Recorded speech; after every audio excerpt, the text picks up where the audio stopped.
S ಇನ್ನು ಸಚಿವ ನಾಗೇಂದ್ರ ರಾಜೀನಾಮೆ ಕೊಟ್ಟಂತಹ ಬೆನ್ನಲ್ಲಿಯೇ ಕಾಂಗ್ರೆಸ್ಸಿನ ಅನೇಕ ನಾಯಕರು ನಾಗೇಂದ್ರ ಪರ ಬ್ಯಾಟಿಂಗ್ ಮಾಡ್ತಾ ಇದ್ದಾರೆ. ಸಚಿವ ನಾಗೇಂದ್ರ ಯಾವುದೇ ರೀತಿಯ ತಪ್ಪನ್ನು ಮಾಡಿಲ್ಲ. ತಪ್ಪು ಮಾಡಿದರೆ ಬಿಜೆಪಿಯವರು ಚರ್ಚೆಗೆ ಬರಬೇಕಿತ್ತು ಅಂತ ಈಗ ನಾಗೇಂದ್ರ ಪರ ಬ್ಯಾಟನ್ನು ಬೀಸ್ತಾ ಇದ್ದಾರೆ ಕಾಂಗ್ರೆಸ್ ನಾಯಕರು. ಸಚಿವ ಬಿ ನಾಗೇಂದ್ರ ಯಾವುದೇ ತಪ್ಪು ಮಾಡಿಲ್ಲ. ತಪ್ಪು ಮಾಡಿದರೆ ಬಿಜೆಪಿಯವರು ಚರ್ಚೆಗೆ ಬರಬೇಕಿತ್ತು. ನಾಗೇಂದ್ರ ರಾಜೀನಾಮೆ ಬೆನ್ನಲ್ಲಿಯೇ ಯತೀಂದ್ರ ಆಕ್ರೋಶವನ್ನು ಹೊರಹಾಕಿದ್ದಾರೆ. ನಾಗೇಂದ್ರ ಪರ ಬ್ಯಾಟ್ ಬೀಸಿದಂತಹ ಸಚಿವ ಯತೀಂದ್ರ, ಮೈಸೂರು ಉಸ್ತುವಾರಿ ಸಚಿವರಾಗಿರುವಂತಹ ಯತೀಂದ್ರ ಸಿದ್ದರಾಮಯ್ಯ ನಾಗೇಂದ್ರ ಪರ ಬ್ಯಾಟ್ ಬೀಸ್ತಾ ಇದ್ದಾರೆ. ಬಿಜೆಪಿಯವರು ಗದ್ದಲ ಮಾಡಿ ಅಧಿವೇಶನವನ್ನು ಕೆಡಿಸಿದರು. ನಾಗೇಂದ್ರ ವಿಚಾರ ಹೈಕಮಾಂಡ್ ತೀರ್ಮಾನಿಸುತ್ತೆ ಅನ್ನುವಂತಹ ಮಾತನ್ನು ಹೇಳಿದ್ದಾರೆ. ಬಿಜೆಪಿ ಪ್ರತಿಭಟನೆ ಬಿಟ್ಟು ಚರ್ಚೆ ಮಾಡಬಹುದಿತ್ತು. ಬಿಜೆಪಿ ವಿರುದ್ಧ ಯತೀಂದ್ರ ಸಿದ್ದರಾಮಯ್ಯನವರ ಆಕ್ರೋಶ. ನಾಗೇಂದ್ರ ಪರ ಈಗ ಯತೀಂದ್ರ ಸಿದ್ದರಾಮಯ್ಯನವರು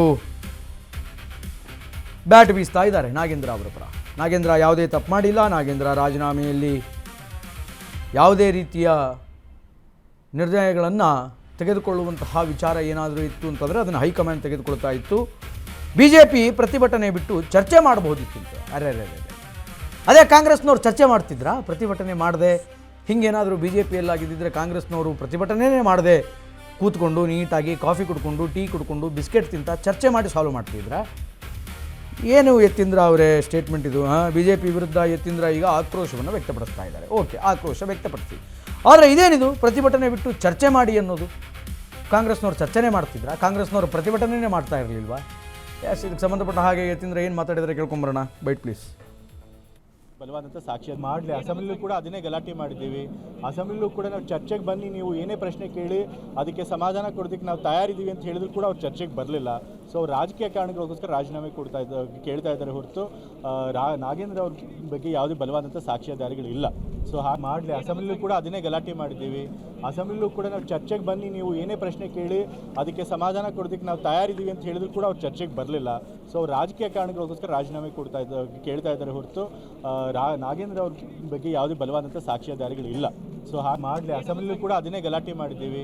ಅಸೆಂಬ್ಲಿಲೂ ಕೂಡ ನಾವು ಚರ್ಚೆಗೆ ಬನ್ನಿ, ನೀವು ಏನೇ ಪ್ರಶ್ನೆ ಕೇಳಿ ಅದಕ್ಕೆ ಸಮಾಧಾನ ಕೊಡೋದಕ್ಕೆ ನಾವು ತಯಾರಿದ್ದೀವಿ ಅಂತ ಹೇಳಿದ್ರು ಕೂಡ ಅವ್ರು ಚರ್ಚೆಗೆ ಬರಲಿಲ್ಲ. ಸೊ ರಾಜಕೀಯ ಕಾರಣಗಳಿಗೋಸ್ಕರ ರಾಜೀನಾಮೆ ಕೇಳ್ತಾ ಇದ್ದಾರೆ ಹೊರತು ನಾಗೇಂದ್ರ ಅವ್ರ ಬಗ್ಗೆ ಯಾವುದೇ ಬಲವಾದಂಥ ಸಾಕ್ಷ್ಯಾಧಾರಗಳಿಲ್ಲ. ಸೊ ಹಾಗೆ ಮಾಡಲಿ. ಅಸೆಂಬ್ಲಿಲೂ ಕೂಡ ಅದನ್ನೇ ಗಲಾಟೆ ಮಾಡಿದ್ದೀವಿ. ಒಂದು ಪಕ್ಷದ ವ್ಯಕ್ತಿ ರಾಜೀನಾಮೆಯನ್ನು ಕೊಟ್ಟ ನಂತರ, ನೈತಿಕ ಹೊಣೆ ಹೊತ್ತು ರಾಜೀನಾಮೆಯನ್ನು ಕೊಟ್ಟ ನಂತರ ಆತನನ್ನು ಸಪೋರ್ಟ್ ಮಾಡ್ಕೊಂಬರೋದು ಸರ್ವೇ ಸಾಮಾನ್ಯ. ಆದರೆ ಯತೀಂದ್ರ ಅವರ ಸ್ಟೇಟ್ಮೆಂಟ್ ಹೆಂಗಿದೆ ಅಂತಂದರೆ, ನೀವು ಮಾತಾಡಿಕೊಂಡು ಸಾಲ್ವ್ ಮಾಡಬಹುದಿತ್ತು, ಆದರೆ ಪ್ರತಿಭಟನೆ ಮಾಡೋದು ತಪ್ಪು ಅಂತ. ಕಾಂಗ್ರೆಸ್ ಹಾಗಾದರೆ ಇಷ್ಟು ದಿನ ರಾಜಕೀಯ ಇತಿಹಾಸದಲ್ಲಿ ಯಾವುದೇ ಪ್ರತಿಭಟನೆ ಮಾಡಲಿಲ್ವಾ? ಯಾವುದೇ ಪ್ರತಿಭಟನೆಯನ್ನು ಮಾಡಿ ಕಾಂಗ್ರೆಸ್ ತನ್ನ ಹಠವನ್ನು ಸಾಧಿಸಲಿಲ್ವಾ? ಯಡಿಯೂರಪ್ಪ ಅವರು ಜೈಲಿಗೆ ಹೋಗೋಕ್ಕೆ ಕಾಂಗ್ರೆಸ್ ಪ್ರತಿಭಟನೆ ಮಾಡಲಿಲ್ವಾ?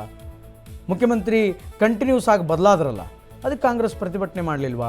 ಅವಾಗ ಹೇಳ್ಬೋದಿತ್ತು ಈ ಮಾತನ್ನು. ಅರೆ, ಅವ್ರ ಪಕ್ಷಕ್ಕೆ ಒಳ್ಳೆಯದಾಗಲಿ, ಪಕ್ಷಕ್ಕೆ ಮುಜುಗರ ಆಗಬಾರ್ದು ಅನ್ನುವಂತಹ ಕಾರಣಕ್ಕೆ ನಾಗೇಂದ್ರ ರಾಜೀನಾಮೆ ಮಾಡಿದ್ದಾರೆ, ರಾಜೀನಾಮೆ ಕೊಟ್ಟಿದ್ದಾರೆ. You have to appreciate him. ಅವರನ್ನು ನೀವು ಹಾಡಿ ಹೊಗಳಬೇಕು. ನೋಡೋಣ ಏನಾಗುತ್ತೆ. ಇನ್ನೂ ಎಷ್ಟು ಜನ ನಾಯಕರು, ಕಾಂಗ್ರೆಸ್ ನಾಯಕರು ಮಾತಾಡ್ತಾರೆ ಅನ್ನುವಂಥದ್ದನ್ನು we have to wait in watch.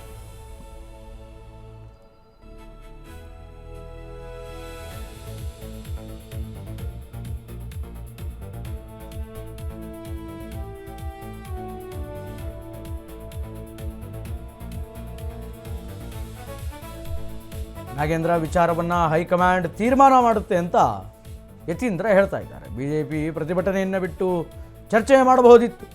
ಏನು ಸದನ ನಡಿಬೇಕಿತ್ತು, ಸದನವನ್ನೇ ಕೆಡಿಸ್ಬಿಟ್ರು ಅಂತ. Okay, will agree that. ಸದನವನ್ನು ಕೆಡಿಸ್ಬಿಟ್ರು. ಸದನದಲ್ಲಿ ಒನ್ ಆಫ್ ದ ಟಾಪಿಕ್ ಇದಾಗಬೇಕಾಗಿತ್ತು. But one and only topic ಇದಾಗಿದ್ದು ಅನೇಕರಿಗೆ ಬೇಜಾರು ಉಂಟು ಮಾಡಿದೆ. ಯಾಕಂತಂದರೆ ಜನಗಳ ಸಮಸ್ಯೆ, ಜನಗಳ ಕಷ್ಟ ಅಲ್ಲಿ ಚರ್ಚೆ ಆಗಬೇಕಿತ್ತು. ಆದರೆ ಅದನ್ನು ಕಂಪ್ಲೀಟಾಗಿ ಬಿಜೆಪಿಯವರು ನಿಭಾಯಿಸಲಿಲ್ಲ. ಇದರ ಬೆನ್ನ ಹಿಂದೆನೇ ಬಿದ್ದು ಬಿಟ್ಟರು ಅನ್ನುವಂತಹ ಆಕ್ರೋಶ ರಾಜ್ಯದ ಅನೇಕ ಜನರಲ್ಲಿ ಇದೆ. ಅದನ್ನು ಒಪ್ಕೊಳ್ಳೋಣ. ಆದರೆ ಅದನ್ನು ಬಿಟ್ಟುಬಿಟ್ಟು ಚರ್ಚೆ ಮಾಡಬೇಕಿತ್ತು, ಪ್ರತಿಭಟನೆ ಮಾಡಬಾರ್ದು ಅನ್ನುವಂಥದ್ದು ಸಮಂಜಸ ಸ್ಟೇಟ್ಮೆಂಟ್ ಅಲ್ಲ. ಬಟ್ ಮುಂದಿನ ದಿನದಲ್ಲಿ ಹೆಂಗಿರುತ್ತೆ ನಾಗೇಂದ್ರ ಅವರ ನಡೆ, ಅಂಗೀಕಾರ ಮಾಡ್ತಾರಾ ಮುಖ್ಯಮಂತ್ರಿಗಳು ಈ ರಾಜೀನಾಮೆಯನ್ನು ಕಾದು ನೋಡಬೇಕಾಗಿದೆ.